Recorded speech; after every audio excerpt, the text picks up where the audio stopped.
So welcome to our talk on the debian of data, which we hope is something that's not only a project, but well, is at least increasingly becoming reality. So Rufus has come here from Cambridge in the UK. So let's give him a warm welcome. Okay. Can you hear me okay? Yeah? It's working. That's fantastic. I must say I'm phenomenally impressed, having run a conference myself, smaller than this one, at the organization here. I think it's absolutely amazing. But then I guess what happens when geeks are in charge. Okay. I hope my voice is okay. I've been rather ill, which is why I'm wearing this scarf and stuff. I had flu, but I'm better now. I flew in yesterday. I'm going to talk to you. I just want to start off by saying, who am I? Who the hell are we? The foundation is something called the Open Knowledge Foundation. It was founded 5 years ago, 5.5 years ago. It's a not-for-profit, it's kind of charitable, and our aim is to promote, create, and disseminate open knowledge. By that I mean content, data, genes to geodata, stats to sonnets. Now, one thing is we're a community. We're organized around a set of projects and working groups, a bit like Apache. People can come to us and start projects that live there. And we basically 3 principles, which is open knowledge, meritocracy, and tolerance. So how does this lead into the debian of data? So I'm going to start off talking about what do I mean by open, because this seems a really boring thing. And I think everyone here knows what I mean by open source, right? Put up everyone. Who doesn't know what open source means? Everyone knows, okay. Who's heard of Creative Commons? And have you ever heard people say stuff to you like, my stuff is Creative Commons? Now, the thing is that statement isn't very meaningful, right? When someone says something's open source, you mean it has one of a particular set of licenses, and in particular, you know you can share that stuff with other people. But when someone says something's Creative Commons, it doesn't mean very much to you, right? Because those Creative Commons licenses are incompatible. You can't mix often stuff under one Creative Commons license with another unless you know which Creative Commons license. And so one thing that we kind of say when we say open data or open knowledge, why this matters is the whole dream here is that we can share and reuse other people's stuff, that we're going to make this massive patchwork quilt of data. And to do that, we need to know that we can reuse other people's stuff freely. So it's really important that we actually are clear about what we mean by openness, even though it seems really boring. So freedom to access, to use, reuse, and redistribute. Okay, so how's this relevant? Right, because except for some really hardcore, we don't care about openness or freedom necessarily in some sense in itself. Why do we care about it? Why? Why do we care about it? What is it we want to do? I don't know, who here recognizes this phrase? It's very English, but anyone? Right. Where's the phrase from?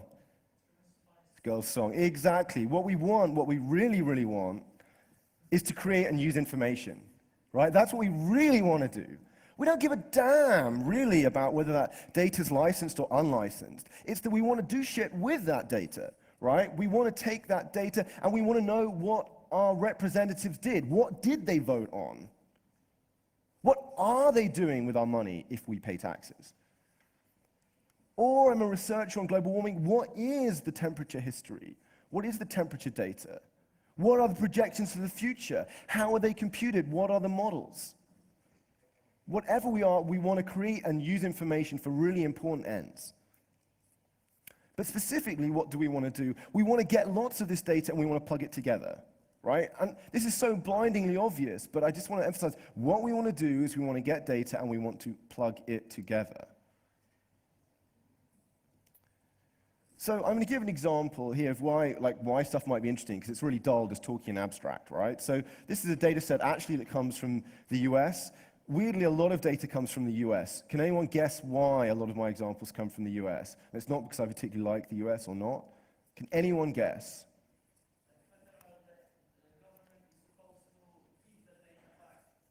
Right, the federal government data is public domain, and also they don't love PDF. right? A lot of people out there, particularly the government, love PDF. And what's bad about PDF, right? Everyone here knows what's bad about PDF is you can't get stuff out of it very easily, right? But even here, I'll give an example here, actually, in a moment of where you can even obfuscate stuff quite well in TXT. But so what this is a story, actually, a really interesting historical story, and it's about US wheat production. Now, you wouldn't think this is so fascinating, but I was speaking just a year ago. What was going on a year ago? There were these massive spikes in commodity prices. Everyone was saying, what's going to happen? What are people going to eat? Now, this is about, you can't read this, but it starts, each of these graphs starts in 1860. And by the way, if I speak too quickly, please tell me, because I have a tendency to speak too. I speak too quickly. Okay. So every time I speak too quickly, you can start, like, I don't know, humming or something. Okay. So these start in 1860, and they run to 2008. And the starting one is output, right? This is the amount of wheat that you're actually getting in bushels. And you can't really read it on the axis there, but there's essentially, this here is about the First World War, okay?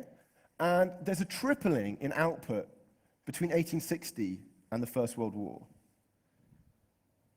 Now, what is that? What happens in the 1860s? The Civil War ends in the US. And people start, all those films you see about cowboys and stuff, that's people going westwards. The Transcontinental Railroad opens in 1865. By the way, site of one of the great financial rip-offs of all time, the Transcontinental Railroad, basically. But leaving that aside, these people go out west and they start farming. So there's this huge opening of the prairies, and that has massive consequences. For example, everyone in Europe, if you're a peasant or a landowner, bad shit happens to you. Because what happens is wheat production in the US triples. It drives down the price of wheat in Western Europe.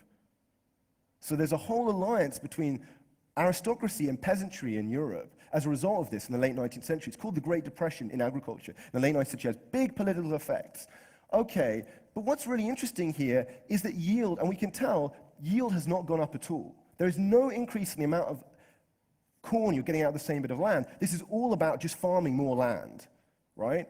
But at some point, that stops happening. At some point, basically, the amount of acreage, which you can see up here, which is being farmed, you can really see the tripling in acreage, flattens out. This is around the First World War. There's no more land to farm. That's it, okay? You've run out of more stuff you can go and do. And so what happens? How is it that output keeps rising?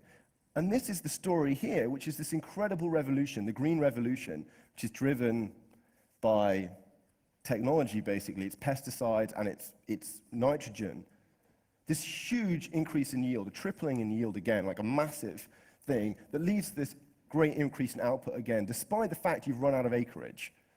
And this is the reason that price, though increasing a bit, stays fairly level here. And this is not, by the way, in real terms, but this is 2008. This is when commodity prices started to take off. So you can actually see a huge amount out of this data story. But getting that data isn't easy. Because, I got this data, I'd like to do lots of other things like it, like normalize price, have it in real terms. So to give you one example, I was also interested in unemployment. I actually am an economist as well. And so I said, I want unemployment, US unemployment. You think it's pretty standard data. So you go and dig around on their website. You finally locate this, and look, they have text as well as PDF. Your heart leaps. Is there anything notice anything about this text file? Right? I mean, it's actually almost, I'm exaggerating a little bit, almost artificial intelligence getting these headings out of there, and they're human recognizable, but they're really damn hard to automatically extract. I mean, they really are. I've written the code, and it's not easy. In fact, I gave up, and I just wrote them out by hand. And, we get help for things like, it looks really nice for humans having all these dots, but why couldn't I have a CSV file? So a whole bunch of effort has to go into getting this file, extracting it, and after some amount of effort, I have this. I have a CSV file, which you can see being printed out here. And you have to do this a lot. Most data files you want, you have to go and do this. I've created and parsed a whole bunch of data which I can use. What about you guys? Here's what I can do, and guess what's happened here? This is another wonderful story, right? 15% unemployment at the outbreak of the Second World War. Look what the Second World War did to unemployment in the US. I mean, there's nothing like a war and all that war production to kill off unemployment. And I mean, guess what happened in the 80s? Does anyone know what happened in the States in the 80s? What Reagan did? Massive remilitarization, like massive military spending. Who knows what will happen now, huh? So, you know, and you can really see the story. So this is the 70s. This is when this Congress started, that big depression of the 80s. And this is where we're back at now. We don't have 2009 in this, but we're back at 10% in the US. So this is a huge amount of history. But so again, this has been extracted from that data set. But that's great, but how do we scale? I mean, this is all great for me, but I want to take that data, interact with all kinds of other things, and I can't do it all, right? I have a limited amount of time. It's only me or my corporation or whatever it is. So how do we scale? I mean, what we really want to build here is large-scale data infrastructures. We want to build stuff like operating systems, but for data. We want to build big, relatively, bigger than any individual or any corporation. So how do we do that? How do we build complex things? One answer is we use lots of labor. These were basically the tallest, at least, man-made object till the 19th century for about 3,000 years. We think they employed about hundreds of thousands of people at a given time, though not particularly oppressively, in fact, it turns out. So that's one option, is we can just use lots of people under some central direction to build these things. But it's actually quite a simple thing, a pyramid. I mean, it's big, but it's pretty simple. But what about the Empire State Building? When we build bigger stuff, it gets more complicated. Is the architect telling that guy exactly what to do? Probably not. It gets too much for one mind. So how do we deal with this? We divide and conquer stuff up, right? We break down complicated problems into small parts that I can deal with. I can deal with getting US unemployment data, and you can deal with getting inflation data, or, you know, GDP deflators, or the price of wheat. We want to break data down into chunks that can be individually managed, packages of stuff. Now, this is really, in a way, revolutionary. Most systems, when they're small, get built in one way. When you have an early computer, one team builds everything. You know, often you just rebuild the OS for your particular system. You rebuild the set of libraries. And the problem is, when you break stuff up, how do you put Humpty Dumpty back together? Right? If you just break stuff up, if you just atomize it, you're a bit screwed, because maybe you just have a broken egg. You've broken everything up, which is great, but you've got no way to put stuff back together again. What do we mean when we do about packaging? What is all the effort? When we talk about Debian, do Debian actually write any code? But relative, yeah, you're right, they do. But relative to the packages they use, what's the contribution of Debian in terms of pure source lines of code relative to the stuff they use? Anyone have an estimate? 1%. Maybe even less, I would guess, compared to the Linux. Huh? Much less. So you've got this whole project that doesn't actually create any, in theory, new material. What do they do then? What is all that effort about? Plugging stuff back together, right? I mean, making sure all this stuff generated by different people actually works together in some way. Like a lot of effort gluing things together. So it's about the packaging and putting things back together. So there are two different models about how you can do this, and I think this is really important. So one is, we have kind of a one ring to rule them all. Yeah, you have one centralized system, and you know, we don't want to speak names, but let's say Microsoft or Google. All the data will end up in their system, or all of the code ends up in their system, and they make sure it works, and they give you the APIs, and they give you the formats. And it's probably closed, and most data is currently like this. I mean, let's just go through. Think of finance data. Almost all finance data is closed. Like Bloomberg, Thomson Reuters, anyone with big data sets about finance, it's closed. You have to pay, it's proprietary and closed. You even think of science. You think about prices. I mean, hey, would anyone like a price history of all the stuff we buy? Could anyone name a data set where that's openly available? What about sales? Really crucial. I mean, I'm talking about economic stuff because that's where I come from, but most major data sets you can think of are currently closed and proprietary. And it's a kind of one ring to rule them all model. Everything will come in. No! The revolution should and will be decentralized. So what does that mean? What it means is we don't have one person in charge in some sense. Remember, that's the many mind principle. The best thing to do with your data will be thought of by somebody else, not by you. So we want a model where small pieces are loosely joined. We want to break stuff up. We want to let individual people make stuff and not have to comply necessarily with central authority.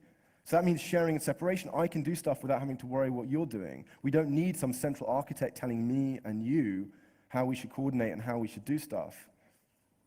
But it requires openness. This is really crucial, right? For this model to work, it's really hard to do if you have to go and seek licenses from everyone. If every time you want a piece of geodata or postcode data or whatever, I don't know here in Germany, you have postcodes, right? You have these 5-digit codes. Is that openly available? Anyone can get it and reuse it. You don't have to sign any license agreement. It's hard to find, but you found it. And what form is it in? Text, a text document. And how does it give you long lats? I mean, what use of the postcode unless it resolves to something else, right? What do these list of postcodes give you in Germany?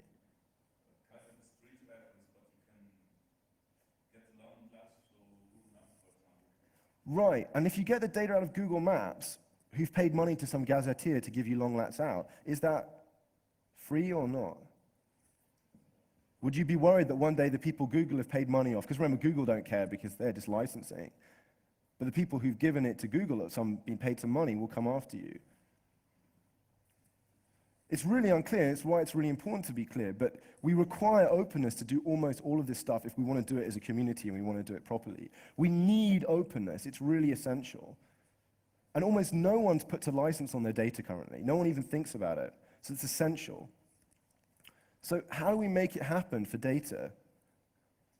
How can we do this? So go back, because how many people here haven't used some flavor of Linux? Normally, the other place I talk, I get very different responses to that question, unsurprisingly. So there's something really miraculous about this. We should almost, I mean, it's difficult in this hall, but get down on our knees and worship. Because there's something truly, truly extraordinary about this. Because most of the people who've at least packaged up this stuff have never even met. And this is probably, in fact, I would put a big bet on it, the thing running on your laptop is probably the most complex artifact we have ever created, that humanity has ever created, in terms of the number of man-years, the complexity of conception that it encapsulates. This is the most complex artifact we have ever made.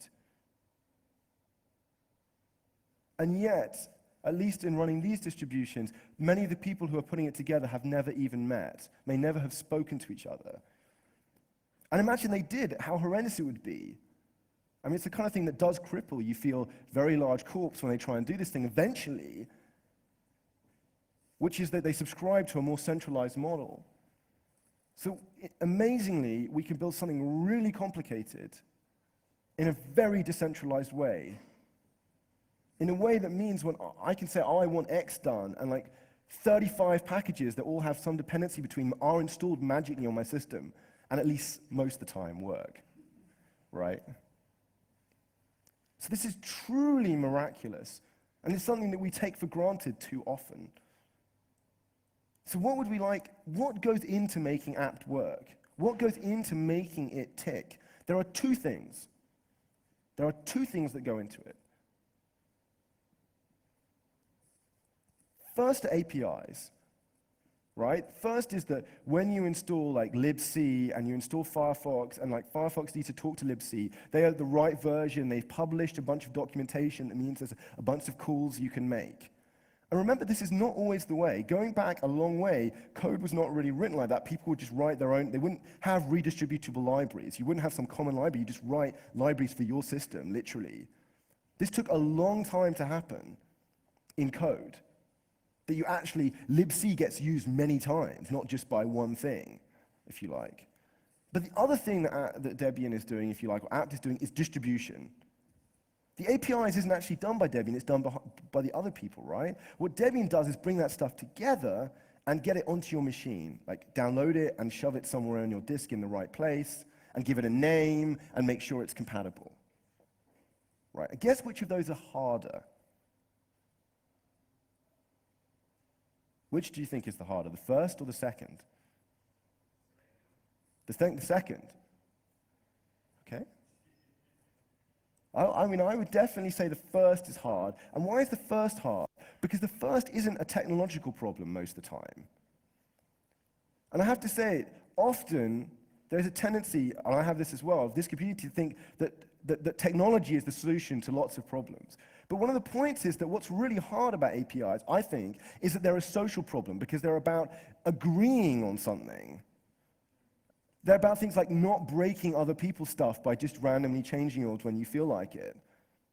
They're about like social commitments, they're about shared understandings. Like how much effort goes into naming stuff. I mean, I don't know other coders out there, but I always find naming things is like one of the hardest things I do, naming things well. And that's partly about social shared conceptual understanding that we have. So they're domain specific. Geodata isn't the same as genomics. People won't agree on stuff in the different areas. It requires coordination, which is hard. They're hard to plan in advance, and you normally get them wrong when you do them the first time. And so things like RDF, people come to me and say, what about RDF? Isn't it solving all of this? Well, what about schemas, guys? And do you notice how like most schemas are wrong on version 1? And then even though there's always a dispute, and like, I mean, at the moment I do some RDF, and there's always like 3 different schemas often for a particular area. You know, maybe Dublin Cores made it 5 years in. This stuff is really difficult. So I'm going to completely ignore it because it's hard, and I can't solve it. Only particular individuals will solve it by trial and error and agreement. Like, it's building a platform. That's what ultimately it's doing. So we're focusing on the distribution part because that's easier, I think. Right? Because I don't have to get into this question of what schema have you used or what standard have you agreed on. I can just say, well, what we're going to try and do is this crude packaging. If we take stuff and wrap it up with some metadata, and we do it in a form suitable for automated upload and download, and we think about really interesting questions, such as, what do APIs mean? Data's big compared to code, right? It's much bigger than code most of the time. So often you want to install a package which is just represented as an API, not as something on your system. Now, how do we cope with that well? How do we mimic dependencies on APIs? And we register it so it can be found. Those are things we can do now. So this is, if you like, the vision of what we kind of, ckan has now been around, which is the thing, part of the thing behind this, for about 2 years, and we planned it about 4 years ago. And there's like 3 bits then of this system. You can forget the bit on the left. One thing you want is a registry. You need to know where to find stuff, what it is, right?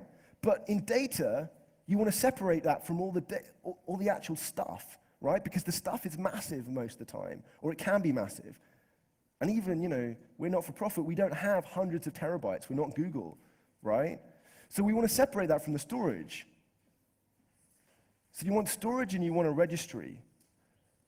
And the storage problem, by the way, really seems to be an open problem for this community, which is how do we do effective distributed storage? We've messed around, I think people from Tahoe are here, we've messed around with Tahoe and other things, but you know, you could store it on archive.org, but how do you do good distributed storage here for open data stuff, for large scale storage, which people can contribute to from the community? But we built ckan, we built a registry, it has an API, and it has a Python client, other things. And it has apt-get. It has a thing which talks to that registry and therefore can also talk to storage. So the idea is you can register things. This is a way of bootstrapping things. You can register things with a pointer to where their payload is. You have a registry separated from the storage because you don't you're not going to be able to upload all this data all the time. So you need to be able to point outside to some other system. And so, if you like, this part of the system is built, and we're piggybacking on other stuff like archive.org. And if people have suggestions for ways we could build distributed storage that we could use or other people could use, I'd really like to hear them. So what does it actually look like? This is what it looks like. There are currently 766 registered packages as of this afternoon. It's kind of wiki-based. One thing to notice is that people dealing with data aren't all coders. So the web user interface really matters here because people need to be able to register data, and we need it to be versioned. So this is like a version data model here. So anyone can edit the packages at the moment, though you can have owners and you can shut stuff down. You have recent changes. And it's like fresh meat, cpan, or gems, or something like that, but for data. It's been running for 2.5 years. And you can register stuff on it. And here's a particular package. In fact, that package I talked about earlier, the USA employment, I actually put this up there today, and I just had to type data package, register the name of this thing, and it was there. So here it is. And it has links, has a download URL. We're actually replacing that. One of the things people tend to do with data is they don't tend to put it in a single file. They put it in multiple files. They do all kinds of crazy stuff with it that makes it much harder to deal with, right? Anyone here done packaging? You all end up putting stuff in some nice tar, some nice zip. I mean, also, by the way, that doesn't work so well for 2 gigabytes of stuff. It's a kind of problem. So a lot of open questions here that I think are really interesting also for hackers, like how do we do this? How do you scale well for large data sets? How do you integrate other things such as torrents? So, oh yeah, and another thing I should just mention is this make an inquiry using is it open. Lots of people give out data, even people who mean it to be open and they don't put a license on it. Most people here, I bet you, who make open source stuff, do you put a license.txt in your distribution? Anyone do that? And you probably don't even read it. You maybe copy it from somewhere else, right? Or from your other project that you did. Because it's really boring and unimportant to coding. I mean, it is, but it's also essential. So if you start doing data, shove a license.txt in there, for God's sake. It's really important. Because without it, we're going to start making inquiries to you using is it open. So then the thing is, the last part of that is the apt, the kind of command line tool and if you like, library that you can use. So this works, what I'm showing you here. I'm not just showing that you can install data package right now and fingers crossed this should work, right? I ran it this afternoon. Does anyone know the poem, The Wind Hover?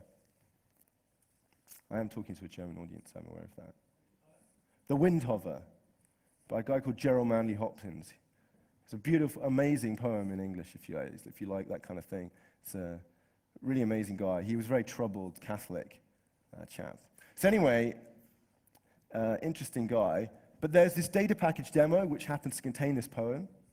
And you can get info about it. You can do this obviously with all of the 766 packages on ckan. And you can install it. And when I say install at the moment, what does install mean for data at the present? I don't know. So what I mean by it is I download and unpack it somewhere. But the biggest thing to do with this, right, is dependencies. The biggest thing we want to do this because that's what makes componentization work. That's what makes divide and conquer work, which means you can do something and I can use it without having to go in and just install it. At the moment, people do what I call the lump of data model. You just download more and more stuff onto your machine, normally from Excel spreadsheets, and munge it into some big thing that you want, and then you never give it back out because there's no way to do that easily. So this is how you give it back out now. When you've done that, all you need to do is create a very brief metadata.txt, and you can just do data package registered dot to ckan, and it will be up there.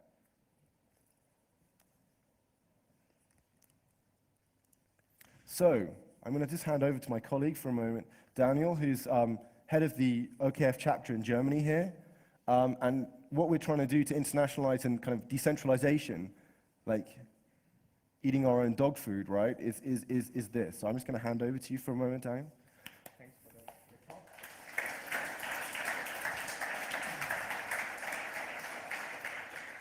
Yeah, hi everybody. My name is Daniel Dietrich. I'm very happy.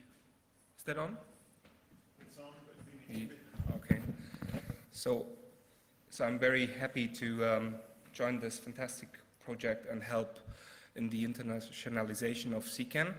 We actually just launched a German version for ckan today. As you might see on the right, the translation is still a bit buggy, and there's not a lot of data yet. I actually just added the very first package today. From my point of view, the big potential in ckan is that while using a decentralized system, you can find, it actually works as a register where you can find open data. And that can include open data from science, and it can include open data from public service and politics. So the idea of launching a German version of ckan is to get one register where people can find, search and hopefully find data from these different areas, which is open. We will have actually a small symposium on the Semantic Web Day in Leipzig, which will take place in May 2010. And on this event, we will actually invite lots of people from science community to join, helping this become a real valuable registry where you can find these data. Also, something that you didn't mention is that ckan is used for managing the metadata from the data.gov.uk website, which will be the open government data website for the UK. And this is also some aspect that I particularly find very interesting, because at the same time I'm the chairman of the German NGO Open Data Network. So we're trying to promote open government and open data and transparency here in Germany. And I think while starting this registry for open data, which includes science and public sector and politic data, it gives us a strong argument to say, like, hey, wow, this is already used by UK government to manage their data, so hopefully we can convince German politics to also open up their data and link it to this kind of register where it can be searched and found on one side.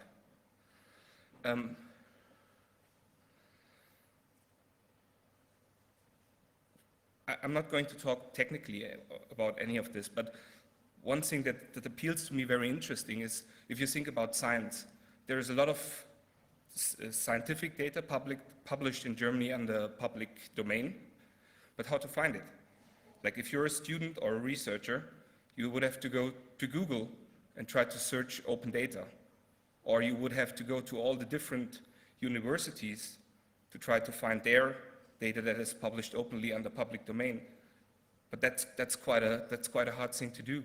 And I think specifically for this register can help boost not only the publishing of open data, but also the use, the reuse, the redistribution, and finally the overall the value that our society can use it. And well, that's basically from my side. I would like to encourage all of you guys that if you want to participate and help this register to grow, we have a wiki that can be found right there. So it's wiki.okfn.org.de, which is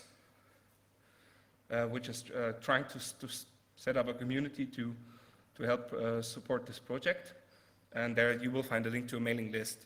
And this is, as I said, just starting, and hopefully by the end of the year, we will have a big success already on this. Mm-hmm.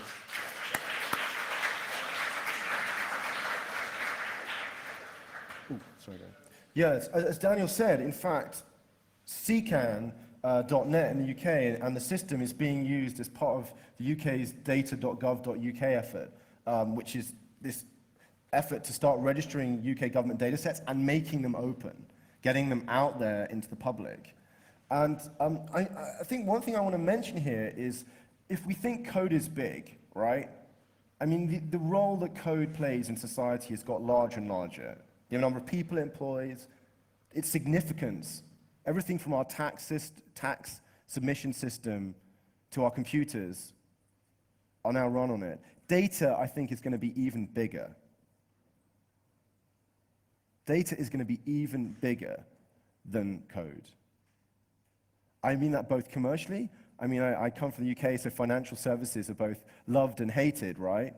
But what are bankers essentially doing, particularly investment bankers? They're essentially simply transmitting information. They are taking money in, and they're trying to reallocate it, in theory, to good investments on the other side. They are simply trading data or information. What is insurance doing? I mean, it's transferring risk, but it's also deciding about what risk is. Data is everywhere, and data will be big business, it will be big for society, it will be big for democracy, and it is the next big frontier. Right now,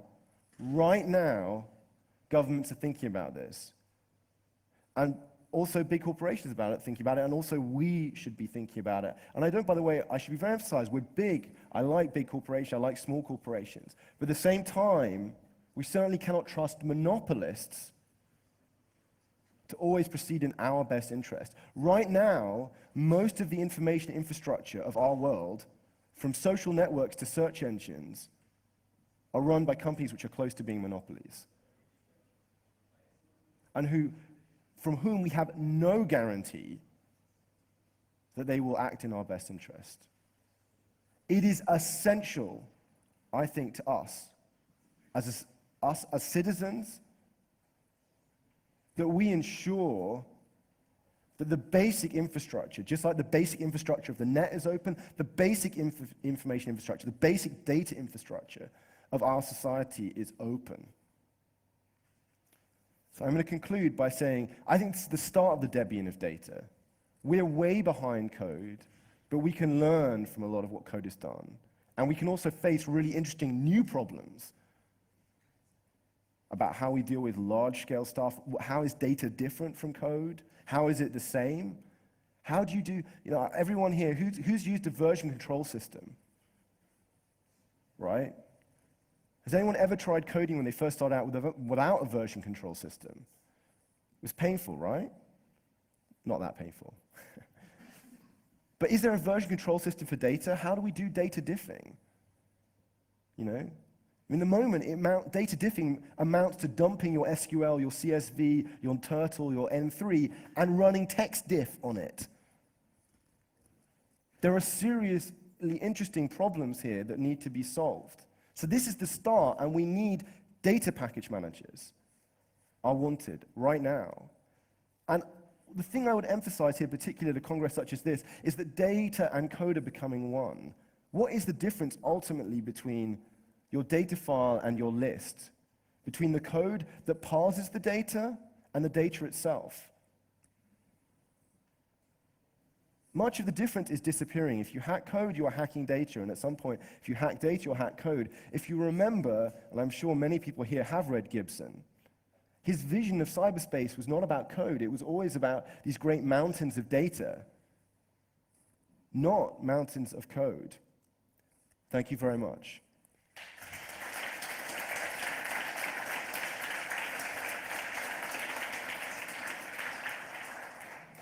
So, you know the drill about queuing up at the microphones for questions. So you mentioned semantic web and RDF a little bit in the passing, and it sounds like your model is more a data by value, whereas my impression of linked open data is a pass by reference. Could you enlighten me on why your approach is it actually different? I mean, enlighten me why you feel it's more important or better? Okay, a really great question. So, I mean, just one question. Who here knows what RDF is? Okay. So about 50%. So just, so in answer to you, to first explain maybe to the audience that doesn't know, RDF is a format. So who here has used an Excel file? Everyone has used an Excel or a CSV file? No. Right? But it's a way of structuring the data on disk, right? And RDF is, if you like, another way of doing that, and then you can build schemas on top of that. So you can say, this column contains dates, or whatever, right? Or much more sophisticated. So I would say what we're proposing here is entirely complementary. And by the way, we do quite a lot of work with the semantic web people. So I would say RDF is about the APIs. It's about the schema. We're at the kind of a level behind that saying, we don't care what you've got. If you've got a bunch of Excel files, we can point at that. If you've got a bunch of RDF as triples, we can point at that. We don't get in at this point to the question of how you should format your data, whether it should be Excel, CSV, RDF. In general, I'd have a preference often for RDF or something more structured than Excel, but we're really Catholic. We're not getting into that fight, right? So that's what I'd say is we're kind of a step above. Just like you don't care whether you're getting a program that's in C or in Ruby or in Python or in... Do you see what I mean? Does that make sense to your question? It kind of, except that I feel that, I mean, because you're using the apt model Yeah. all the time, which implies that you're going to download the data. Onto your disk, whereas yeah. linked open data is more a reference model. Right, okay. So the answer to that is to say when I said the really interesting thing with data is you don't always want to install it on your machine. You don't want a terabyte of data on your machine. You want to point to the API to that terabyte or to the RDF node for that data point or the Sparkle endpoint for that. So one thing that I think is definitely the case is that people want to install data packages which, if you like, are shells. They're a representation. Just as, if you like, in a slightly odd format, Debian or other systems have this when they have mock packages that stand in for any substitute. Here we want a shell that points to something remote. So we encapsulate, like we have packages which don't point to a tar.gz, but to a Sparkle API, right? But, okay. So do you understand you correctly that it's basically more about searchability and putting metadata on existing data, not so much about finding and creating the data itself? So it's more like the meta directory of data out there. Okay, yes and no. So yes, you need things, and you need two pieces of metadata you never get through Google. So you need license information, and you need a download URL. Yeah, But I was thinking about there are directories like that out there, especially scientific community has them and uses them. PubMed comes to mind. Yeah, And bioinformatics. I guess if you put them in a more centralized position, you probably get more value out of them because they're not data islands. Sure. But I think the second thing, so you're absolutely right. There are, so for example, we know quite a lot of people from the Sanger Institute, which do a lot of genomic work. And there are kind of things like there where they already have these things for like annotating the genome. We're starting to have listings of here are all the places, you know, people annotating this particular protein on that particular protein. But I think one of the things I think is also about building an ecosystem. So the point going back to Debian was it isn't just a registry. What it starts to coalesce around it is people who do this small intermediary role of the packaging when you say of metadata and checking putting it in some format. So be it, you know, converting to tar, you know, I don't know, it's in CSV, but it needs to be in RDF or something like that. So I think that's the other crucial point is you need to coalesce around it some standardization on formats and other things and creating the actual coherent set of stuff. So you're also about filtering or combining data? Yes, and doing some curating, maybe we say, curating. Okay, thank you. I have a suggestion and a question as well.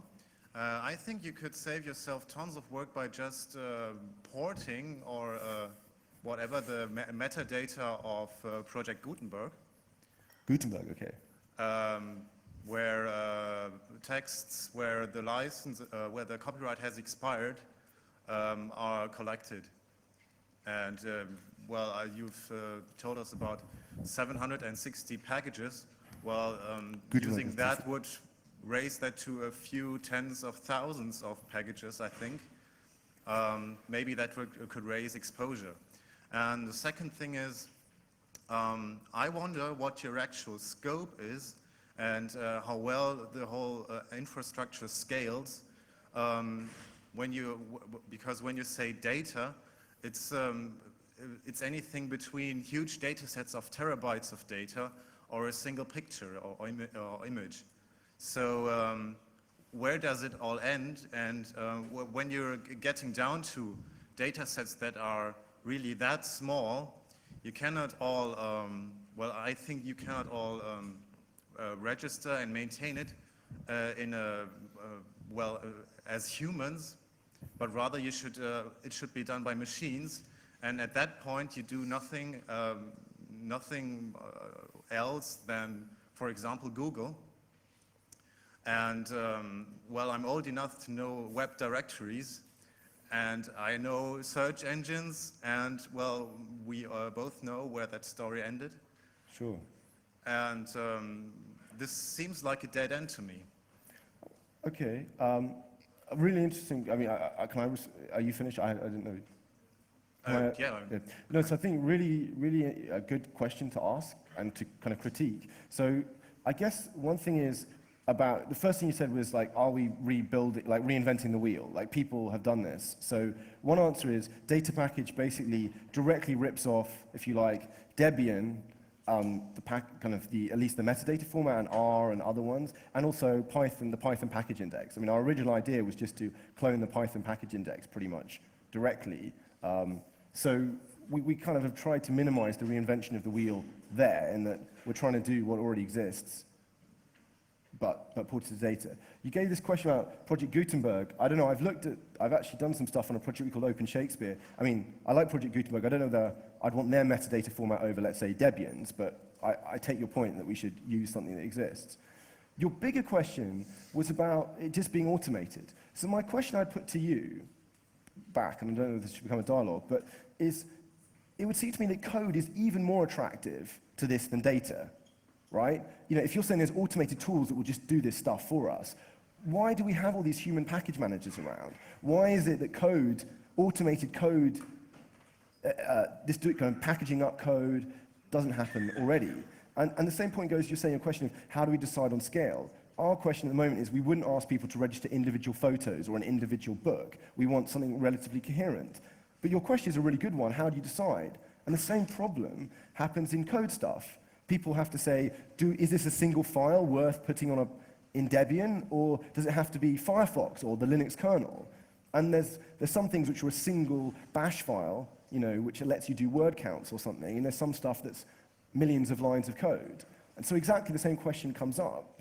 And it comes to a question of judgment, is my only answer, which is why I think, at the moment at least, humans are definitely present in this process. And if all we were doing was a registry, I think all we were doing was a registry, that would be a bit pointless, I agree with you. But the hope is that we're building an ecosystem around that of people who maintain the data, or at least make sure it's registered and updated, and who use it to automatically install in their system or whatever. Do you see what I'm saying? It's not just Google plus a tag. Yeah, that leads to another problem. Because when you have decided on that, even then the question remains that this whole directory is just an imposement of a hierarchy upon arbitrary data. And from my experience from Debian and apt and the like, I can say that hierarchy structures work well for maybe a few thousand packages. But when you're coming to tens of thousands of packages, this doesn't work at all. And there's this internal project within Debian, deb tags, for what we've seen, tagging packages. But even if it were complete, which it isn't,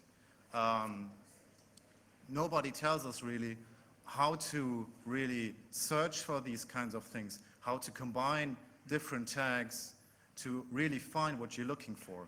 And these are all unsolved questions, and all you're doing right now is another directory of stuff that already exists in a kind of taxonomy that you have thought up on the spot, more or less. And I don't think this can in any way keep up with the dynamic nature of data today, data in the future, and I think only machines have a realistic chance to have a shot at really categorizing data, making data accessible in any meaningful way. Okay, so I kind of agree with you, I think, maybe, which is that I'm pretty sure a hand-maintained list is maybe not going to scale in 20 years' time. But, I mean, do you know, what would you propose right now we did instead? So one question I have is, there is an API. So if you have some cool bot that's going to do all this stuff for us, you can do it, you know, you can just forget about ckan altogether and just pull all the stuff out of it and put it in your system, or start your own instance and code it however you want. The code's all open, start, you know, mymachineInstance.ckan.net or whatever. So my question right now is, when your machines are going to do all of this, give me it right now, and I'll use it instead. But I don't, when you say machines will do it, it's kind of, I'm not clear. It's like, what do you do instead of Debian right now? You're saying it's not working. In my humble opinion, you should just build the infrastructure to make existing information and existing metadata more accessible to tools like that. Right. Okay. But I mean, a lot of the time, I should probably end and move on. Sorry. Okay. I'll come back. We can talk afterwards. It's been very good. So you mentioned that we should, when we upload our databases, we should insert a license.txt there. So could you elaborate a little on what kinds of licenses are there and what is the legal foundation for them? Right, yeah. Okay, so data licensing is an exciting and probably fairly dull topic for this audience. But so the answer is Open Data Commons, which is actually a project the Open Knowledge Foundation which is as a home for now, although it was started before that. Open Data Commons provides two licenses. One is a public domain license, and one is basically an attribution share-alike license. It's in fact a license that's called the Open Database License, which OpenStreetMap are actually voting about moving to from their buy share-alike. So those opendatacommons.org, there is also CC0, which is a public domain license from Creative Commons, waives everything. But those, you know, in the open source world, those are it. There's also an attribution license being drafted by Open Data Commons right now. To be frank with you, just putting, at least, even if you just put a license.txt saying, I hereby waive all rights, or I hereby waive all rights except you better say that it was me who did this first, or whatever, is better than putting nothing. You know? It's still a license. I mean, it's not great. So that's what I'd really recommend, is just put a license.txt. You know, at best, just grab the public domain dedication license, or the open data license, opendatacommons.org, or write your own. Rufus, thank you. I like your idea very much. And you said that you extracted out of that text file, you've written a piece of code that extracts the data and puts it into a CSV file. If that piece of code, which normally would be sitting in your machine only, if that was included to sort of convert the original file into a usable file, that would be a major step forward in my opinion. So I think making that available would be very good. The second thing is, you said linking, for example, the street names from the German zip code file to the OpenStreetMap coordinates or something requires that the naming is the same. So your dependency mechanism would identify files which have the same names for streets in both files, and sort of identify files that match in that respect. That again is something that I don't see existing today, and that I think your project can contribute, which is a step forward. Thank you. Thank you very much. So the answer is, on the first point, we've done it. That is a public URL. In fact, actually, you've got to replace SVN with HG and get rid of the trunk, because it's moved to Mercurial. But if you went to hg/data/bls/that, you will get the code that does the parsing. And unfortunately, this is the problem with chopping up stuff. Here is this page, and at the bottom of this page cut off is an extra field which says source, and it has information about the Mercurial repository. Because at the moment, the crudest thing we do with the data, because by the way, data changes, particularly for government data, and this is very interesting, government data tends to get updated and changed. So for example, budget projections.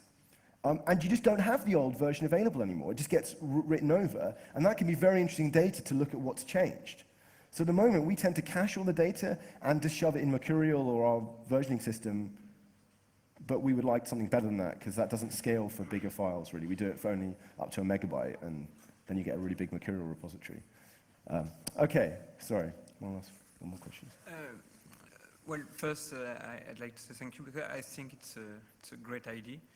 I had a question about the sources.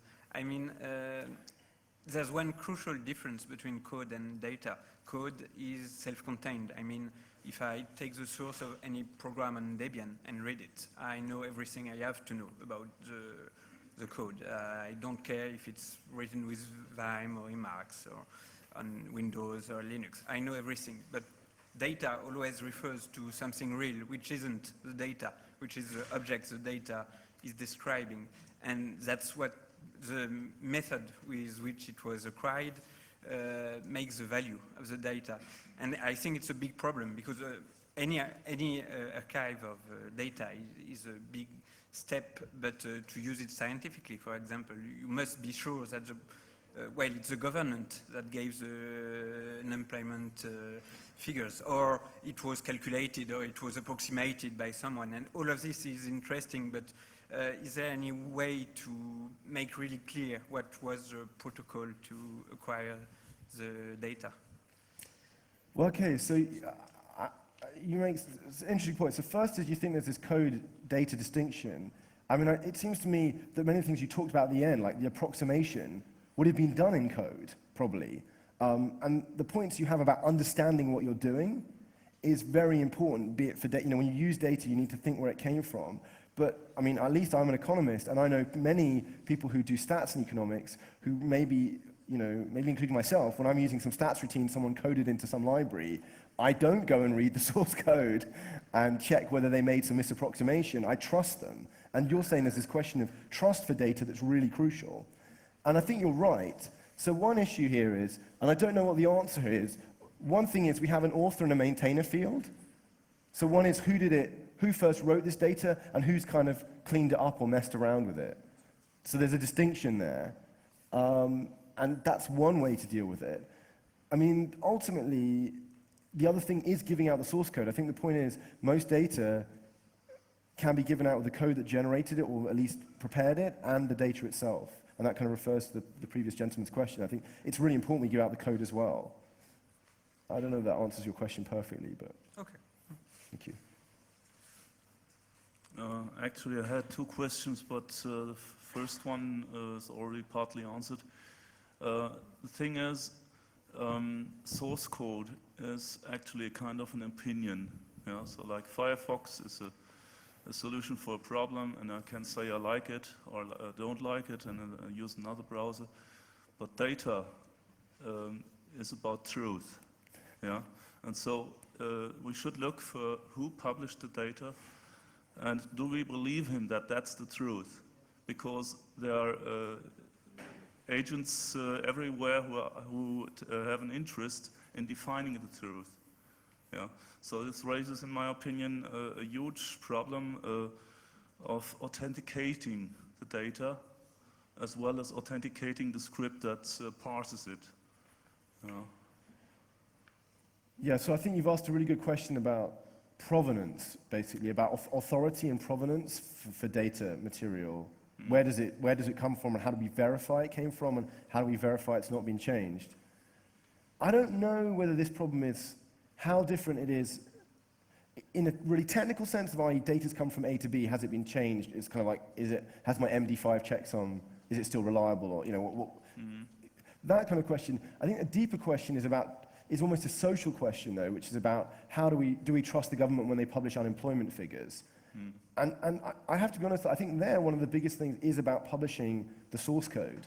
If we could see the way they do the approximations for unemployment, or the way people do climate change calculations, if that data is truly public, and at least we can authenticate it did come from this source. You know, they've got it on their website with an MD5 hash, and I can check that mine has the same MD5 hash. Then I've got a pretty good hope that I've got their data. And then it's a question of me being able to understand and check their data and calculations.